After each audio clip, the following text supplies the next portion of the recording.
Hai semuanya, selamat datang di channel Insomnia Review.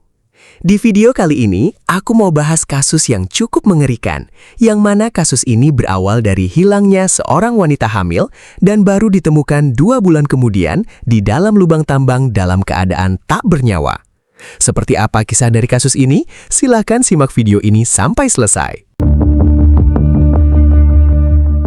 Aaron lahir pada tanggal 15 Juli 1994 di Amerika Serikat dari orang tua yang identitasnya tidak diketahui. Untungnya, ia diadopsi oleh Lur dan William, pasangan dari Tennessee. Secara keseluruhan, mereka membesarkan 7 anak, 5 diantaranya diadopsi, termasuk Aaron. Bagi Lur dan William, adopsi lebih dari sekedar pilihan. Itu mewakili ketaatan pada panggilan ilahi untuk membantu mereka yang membutuhkan, terutama karena beberapa anak adopsi mereka membutuhkan perawatan khusus. Misalnya, anak bungsu mereka, Trisha, lahir dengan banyak cacat bawaan.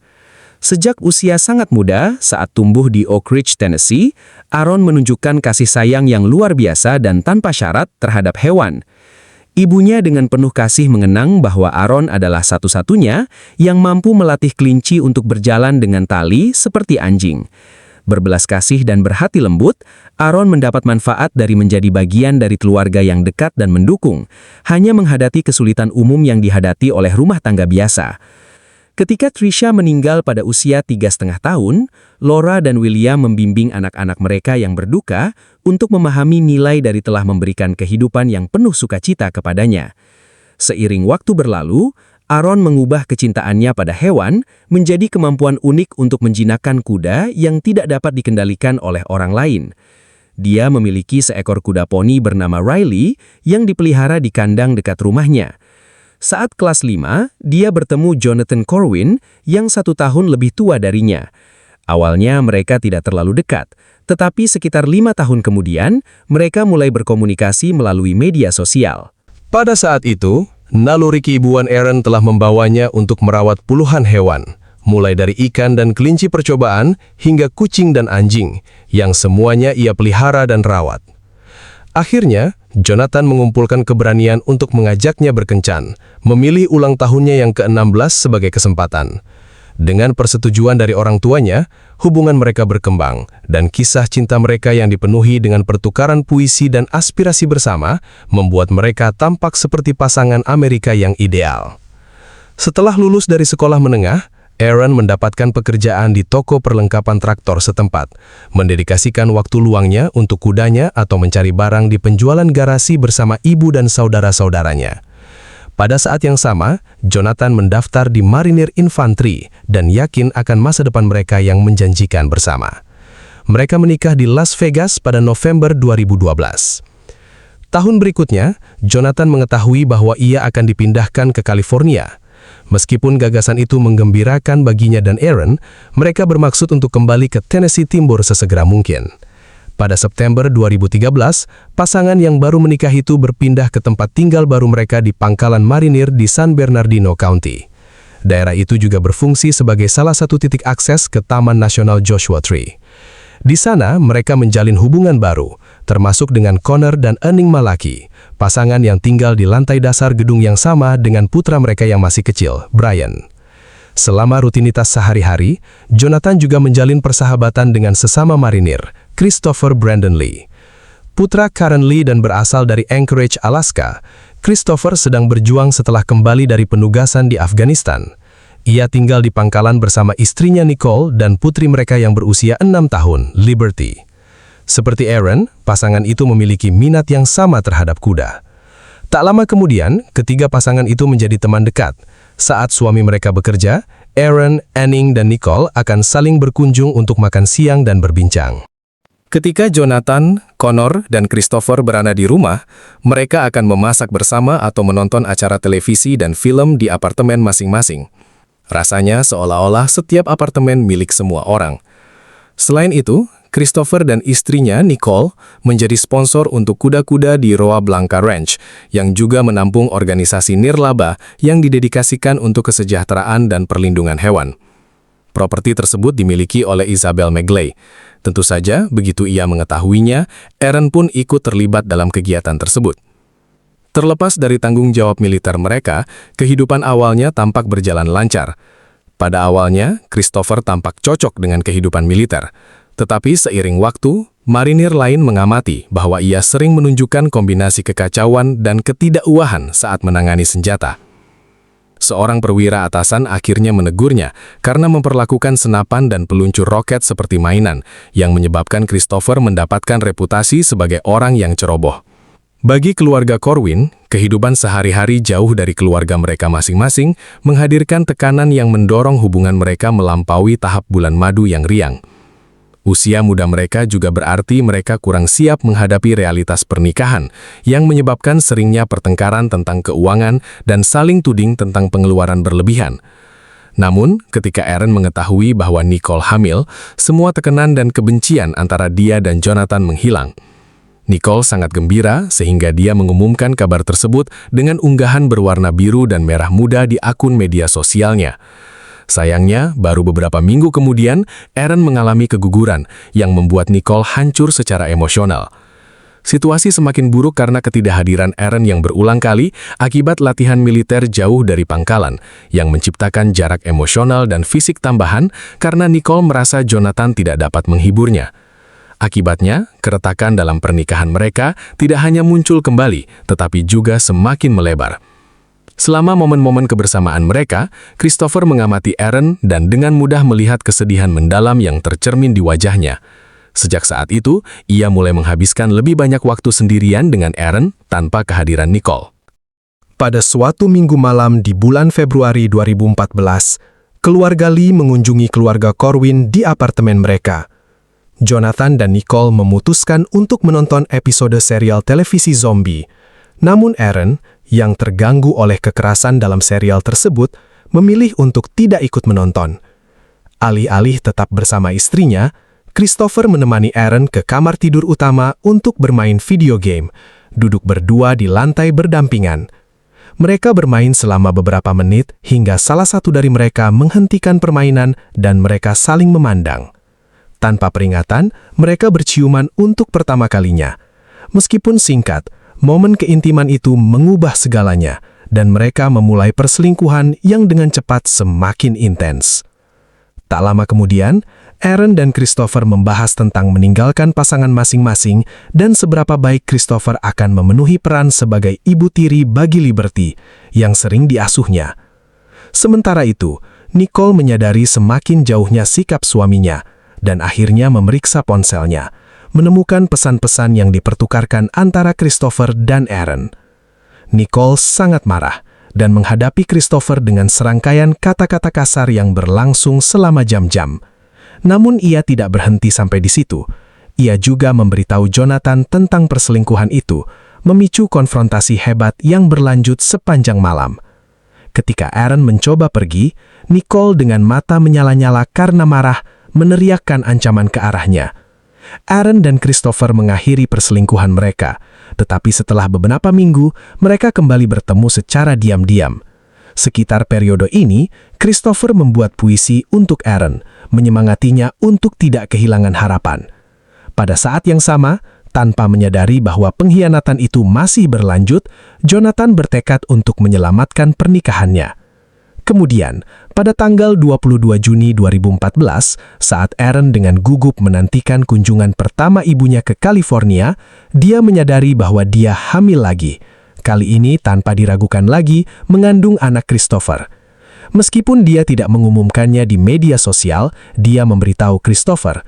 Awalnya Christopher berpura-pura bahagia, tetapi sebenarnya dia tidak senang, takut berita itu akan mengganggu rencananya.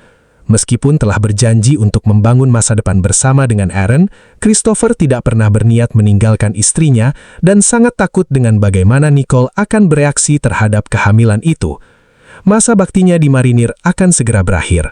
Pada tanggal 4 Juli 2014, ia dijadwalkan menyelesaikan masa baktinya dan kemudian bersiap untuk kembali ke Alaska bersama istrinya, meninggalkan hubungan asmara yang penuh gejolak itu. Keesokan harinya, Christopher memberitahu Isabel bahwa ia telah menjelajahi gurun dan sangat gembira dengan hal-hal tidak biasa yang telah ia temukan, terutama sebuah lubang tambang yang sulit diakses. Kemudian ia meminta untuk meminjam tangki propana putih Isabel. Isabel tidak berkeratan. Sementara itu, ia mulai mencari informasi daring tentang cara membuang mayat. Setelah itu, ia mengirim pesan kepada Aaron, mengundangnya untuk malam romantis kejutan tersebut. Dengan penuh kegembiraan, Aaron segera mengirim pesan kepada seorang teman di Tennessee untuk berbagi kabar tersebut. Bersama-sama, mereka berspekulasi tentang niat sebenarnya kekasihnya dan referensi tentang kejutan tersebut. Ketika temannya membalas dengan emoji cincin, Aaron mengakui bahwa ia sangat gembira dengan kemungkinan lamaran pernikahan. Kencan tersebut dijadwalkan pada tanggal 28 Juni. Christopher memberitahu istrinya bahwa dia telah mengatur perjalanan berburu koyote di Taman Nasional Joshua Tree bersama Connor yang memungkinkannya membawa senapan Winchester kaliber 22 miliknya. Pagi itu juga, dia mengisi tangki propana dan bensin. Sebelum berangkat, dia memberitahu Nicole bahwa Connor telah membatalkan rencananya sehingga dia akan pergi sendirian. Sekitar pukul 7.30 pagi itu, Aaron memberitahu Jonathan bahwa dia akan pergi ke Taman Nasional Joshua Tree untuk menjelajahi jalur yang mungkin akan dia dan ibunya lalui dengan sepeda nanti. Dia menciumnya sebagai ucapan selamat tinggal dan mengatakan bahwa dia mencintainya, membuat suaminya percaya bahwa hidup mereka kembali normal. Setibanya di titik pertemuan, Aaron dihadapkan dengan kenyataan pahit. Bukan hanya lamaran impiannya tidak terjadi, tetapi Christopher juga memperjelas bahwa dia sama sekali tidak merasakan kasih sayang padanya. Dia dihadapkan dengan seorang pria yang diliputi amarah dan menjadikannya sasaran kemarahannya. Apa yang terjadi selanjutnya sebagian besar hanya diketahui olehnya. Namun, diketahui bahwa ia menembakkan tembakan ke udara sebelum menggunakan tali yang diikatkan pada 2 batang besi penguat untuk mencekik Aaron, memutus pasokan udaranya. Setelah Aaron jatuh ke tanah, ia memeriksa tanda-tanda vitalnya, dan setelah yakin bahwa Aaron sudah tidak bernapas lagi, ia melemparkannya ke dalam lubang tambang yang telah ia temukan beberapa hari sebelumnya. Aaron jatuh sejauh 76 meter ke bawah, dan berjam-jam berlalu tanpa kabar dari istrinya. Jonathan semakin cemas. Ia mencoba menelpon istrinya setidaknya 50 kali, dan akhirnya melaporkannya hilang keesokan paginya ketika prajurit muda itu juga menghubungi ibu mertuanya. Ibu mertuanya menduga bahwa putrinya, yang selalu kesulitan menentukan arah, mungkin tersesat di Taman Nasional yang luas itu. Beberapa hari berlalu tanpa informasi mengenai keberadaan Aaron. Ketika detail baru akhirnya muncul, detail tersebut sama sekali tidak menenangkan. Seorang wanita yang tinggal di daerah terpencil memperhatikan bahwa sebuah mobil telah diparkir di dekat rumahnya selama beberapa hari, yang sangat tidak biasa. Ia memotret kendaraan tersebut dan membagikan gambar-gambar tersebut, berharap pemiliknya akan muncul. Foto-foto ini terbukti sangat penting, karena ditemukan bahwa mobil tersebut milik Aaron.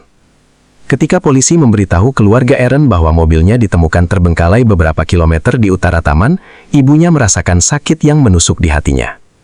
Baginya, itu hampir merupakan indikasi pasti bahwa putrinya telah mengalami sesuatu yang jahat. Polisi pun merasakan hal yang sama. Sejak saat itu, pihak berwenang dihadapkan pada 2 tujuan, yang satu lebih sulit daripada yang lain. Tujuan pertama adalah mengumpulkan bukti untuk menuntut pelaku yang mungkin. Dalam upaya ini, detektif di San Bernardino mulai memeriksa kehidupan Aaron dan segera mengungkap aspek-aspek tersembunyi yang mungkin telah membahayakannya. Melalui penyelidikan ini, Jonathan mengetahui bahwa perselingkuhan istrinya telah berlanjut secara diam-diam. Pengungkapan ini dengan cepat menyebabkan polisi menyingkirkan suami sebagai tersangka. Sebaliknya, Christopher menjadi fokus utama penyelidikan mereka, terutama setelah jejak ban yang ditemukan di dekat mobil Aaron tampak cocok dengan kendaraannya. Akibatnya, pada tanggal 1 Juli 2014, Christopher diinterogasi oleh polisi. Pada saat itu, ia telah menyembunyikan senapannya di peternakan Isabel. Christopher awalnya meminta maaf karena gagal mengungkapkan hubungannya dengan Aaron, bersikeras bahwa interaksi mereka tidak pernah melampaui batas yang ditetapkan oleh pernikahan mereka masing-masing.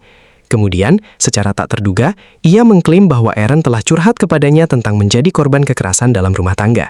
Mengenai hari Sabtu ketika Aaron menghilang, ia mengakui bahwa ia sendirian di area Taman Nasional, diduga berburu coyote, yang menjelaskan mengapa ia menembak batu. Namun, ketika polisi menunjukkan bukti kepadanya, Christopher mengubah keterangannya. Tanpa adanya mayat, para penyelidik tidak dapat memberikan tekanan lebih lanjut. Pada tahap itu, tidak ada cara pasti untuk membuktikan bahwa Aaron telah meninggal. Akibatnya, setelah 9 jam tanpa cukup bukti untuk secara resmi menuntutnya, pihak berwenang terpaksa membebaskan Christopher. Polisi tetap yakin bahwa keterangan yang diberikan oleh tersangka utama sangat aneh dan tidak realistis. Kemudian, ketika seorang detektif berbicara dengan Nicole, mereka mengamati keengganannya untuk bekerja sama, seolah-olah dia menyimpan rasa dendam terhadap penyelidikan tersebut. Christopher akhirnya dibebaskan dari Korps Marinir, dan seperti yang direncanakan semula, dia dan istrinya mengemasi barang-barang mereka, memuatnya ke truk mereka, dan bersama Liberty kecil kembali ke Alaska. Sementara itu, polisi menghadapi tugas kedua mereka yang lebih berat, yaitu menemukan jenazah Aaron dan membuktikan bahwa ini bukan sekadar kasus menghilang secara tiba-tiba. Penyelidikan tampaknya kehilangan momentum, membuat para detektif patah semangat. Namun, hal itu berubah ketika Isabel teringat bahwa seminggu sebelum Aaron menghilang, Christopher pernah menyebutkan akan mengunjungi Taman Nasional bersama seorang teman untuk menjelajahi tambang, merujuk pada salah satu tambang yang tidak akan pernah ditemukan siapapun. Bertekad untuk menindaklanjuti petunjuk ini, para penyelidik meminta bantuan seorang spesialis lokal yang berpengetahuan luas tentang banyak tambang yang tersebar di seluruh area tersebut. Dengan bimbingan dari ahli ini, para penyelidik dan sukarelawan di California meluncurkan pencarian yang cermat dan sistematis untuk Aaron di seluruh taman. Mereka menjelajahi 3.000 km hutan belantara dengan 6 lembaga penegak hukum yang berbeda akhirnya ikut serta. Meskipun telah melakukan pencarian selama berminggu-minggu, tidak ada hasil yang menguntungkan yang menyebabkan keputusan yang menyakitkan untuk menghentikan operasi pada hari Sabtu, 16 Agustus 2014. Namun, dalam kejadian yang tak terduga pada hari yang sama, seorang penjelajah gua mendeteksi bau bensin yang kuat yang berasal dari salah satu tambang. Pada jam-jam terakhir hari itu, para sukarelawan menurunkan ember yang dilengkapi dengan kamera ke dalam tambang. Pada kedalaman 9 meter, kadar oksigen di dalam lubang tambang sangat beracun, dan lebih jauh ke bawah, sekitar 30 meter, mereka melihat sesuatu yang tampak seperti mayat. Setelah upaya besar pada Sabtu malam di bulan Agustus itu, mayat tersebut ditemukan 2 bulan setelah hilangnya Aaron. Sebuah tangki propana juga ditemukan di dasar tambang, yang diyakini sebagai bagian dari upaya gagal untuk menghancurkan sisa-sisa tubuh korban. Mayat tersebut diterbangkan ke kamar mayat setempat di mana, karena pembusukan yang parah, catatan gigi digunakan untuk mengkonfirmasi identifikasi. Dipastikan bahwa itu adalah Aaron, yang meninggal karena sesak nafas yang disebabkan oleh benda yang masih melilit erat di lehernya. Terungkap juga bahwa dia sedang hamil. Pengungkapan mengerikan bahwa Aaron dan bayinya yang belum lahir telah dibunuh, membuat keluarganya mengalami gejolak emosi yang hebat. Meskipun itu adalah berita terburuk yang bisa dibayangkan, setidaknya bagi ibunya, hal ini lebih mudah ditanggungnya daripada penderitaan yang berkepanjangan karena tidak mengetahui di mana putrinya berada.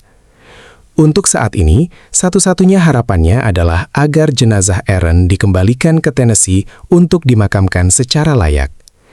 Karena Christopher memiliki motif, sarana, dan peluang, serta bukti yang terus menumpuk untuk memberatkannya, dia segera ditangkap oleh petugas polisi di Anchorage dan kendaraannya disita.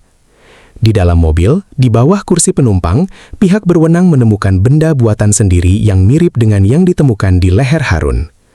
Penemuan ini mendorong polisi untuk menanyai ibu Christopher. Meskipun dia mengaku tidak tahu apa-apa tentang benda itu dan mengatakan dia belum pernah melihatnya sebelumnya, penggeledahan di rumahnya kemudian menemukan terbitan majalah yang berisi artikel tentang kasus Aaron. Setelah penangkapan Christopher, kasus ini menarik perhatian media nasional. Segera setelah itu, polisi San Bernardino mengadakan konferensi pers untuk berbagi rincian penyelidikan, mengidentifikasikan Christopher sebagai tersangka utama. Mereka juga menggeledah peternakan Isabel yang membuatnya sangat terkejut, di mana mereka menemukan dan menyita senapan milik Christopher yang semakin memperburuk posisinya. Penyelidik menemukan sejarah pencarian internet yang memberatkan yang terkait dengannya. Akibatnya, Christopher didakwa melakukan pembunuhan tingkat pertama. Pada hari Jumat, 19 September 2014, ratusan lilin menyala sebagai penghormatan diam-diam kepada Harun dan bayinya yang belum lahir, yang nyawanya telah diambil terlalu cepat. Sekitar 250 orang menghadiri acara tersebut. Banyak yang mengenakan kaos khusus bertuliskan nama Harun di bagian depan dan ayat Alkitab di bagian belakang. Selama periode ini, Jonathan setuju untuk berbicara hanya dengan satu media, meskipun banyak yang meminta wawancara. Dalam wawancara tersebut, dia mengungkapkan kebenciannya atas tindakan Christopher, namun menjelaskan bahwa menyimpan kebencian setiap kali melihatnya, pada akhirnya akan menghabiskannya. Jonathan mengungkapkan bahwa dia mengetahui perselingkuhannya berlanjut, dan istrinya menghilang ketika dia pergi menemui Christopher, yang masih menjadi tetangga sebelahnya. Sebagian dari dirinya ingin menghadapi Christopher dengan kekerasan, namun dia memilih untuk tidak melakukannya, karena percaya bahwa hal itu tidak akan membuatnya lebih baik dari Christopher sendiri. Jonathan tidak ingin menjadi orang jahat. Upaya hukum untuk mendapatkan keadilan bagi Aaron Corwin dimulai 2 tahun kemudian, pada bulan Oktober 2016. Sejak awal persidangan Christopher, jaksa penuntut dengan mudah menunjukkan kecenderungannya terhadap kekerasan, serta motif dan peluangnya untuk melakukan kejahatan. Pada hari Rabu, 19 Oktober, seorang ilmuwan forensik bersaksi bahwa selongsong peluru kaliber 22 ditemukan di dekat tambang tempat jenazah Aaron ditemukan, dan bahwa tanda pin tembak pada selongsong itu cocok dengan senjata api Christopher. Ketika pembela menyampaikan kasusnya, Christopher dipanggil sebagai satu-satunya saksi. Dia mengambil posisi sebagai saksi dan mengakui semua bukti yang diajukan terhadapnya, mengaku membunuh Harun. Namun, ia kemudian mengemukakan versi kejadian yang jelas-jelas bukan hanya tidak benar, tapi juga lahir dari keputusasaan. Dia menuduh bahwa dia mencurigai Harun menganiaya putrinya saat dia merawatnya, yang menurutnya mengarah pada apa yang disebut sebagai wahyu pada hari Sabtu yang fatal di padang pasir itu. Berdasarkan kisah ini, Christopher yakin dia memiliki cukup pembenaran atas tindakannya, dan jelas berharap bahwa cerita anehnya akan menghasilkan pengurangan hukuman. Sepanjang persidangan, ia menunjukkan sikap kooperatif dan tenang. Meski demikian, juri tidak mempercayai sebagian kesaksiannya. Setelah hanya 15 menit berunding, Christopher Brandon Lee dihukum karena pembunuhan tingkat pertama. Bulan berikutnya, dia menerima hukuman penjara seumur hidup tanpa kemungkinan pembebasan bersyarat. Menanggapi tragedi tersebut, keluarga Aaron bersama dengan beberapa organisasi masyarakat mendorong petisi ke Biro Pengelolaan Pertanahan, menyerukan pendanaan dan sumber daya untuk menutup lubang tambang vertikal yang ditinggalkan. Dimulai dengan kejadian di mana Aaron Corwin kehilangan nyawanya, menyadari besarnya upaya yang dilakukan, dan menyadari bahwa beberapa area publik telah ditutup, mereka meminta agar lokasi khusus ini diprioritaskan untuk mencegah tragedi serupa berdampak pada keluarga lain. Berkaca pada seluruh cobaan berat dan kelegaan yang didapat setelah mencapai putusan akhir, Ibu Aaron mengakui bahwa pada akhir sidang hukuman, dia merasa lelah baik secara emosional maupun fisik. Dia telah menanggung beban berat selama lebih dari 2 tahun dengan kesedihan yang begitu berat hingga dia hampir tidak bisa berjalan. Namun, setelah putusan dan hukuman, dia merasakan beban berat terangkat dari pundaknya. Membandingkan reaksi emosionalnya dengan hari dia akhirnya mengadopsi Aaron, dia mengingat tahun-tahun ketidakpastian selama proses adopsi dan bagaimana semua stres itu hilang saat dia memberikan nama belakangnya kepada Aaron, mencerminkan kelegaan yang dia rasakan setelah mendengar kalimat Christopher. Sedangkan untuk Jonathan Corwin, suami Aaron, dia memilih untuk melindungi dirinya dari perhatian media yang berlebihan dan mengambil langkah untuk membangun kembali hidupnya setelah kehilangan yang sangat parah. Jika menurut Anda kasus ini menarik, jangan lupa menyukai videonya dan berlangganan salurannya. Kami memposting video kasus kejahatan setiap malam. Sampai jumpa lagi di video selanjutnya.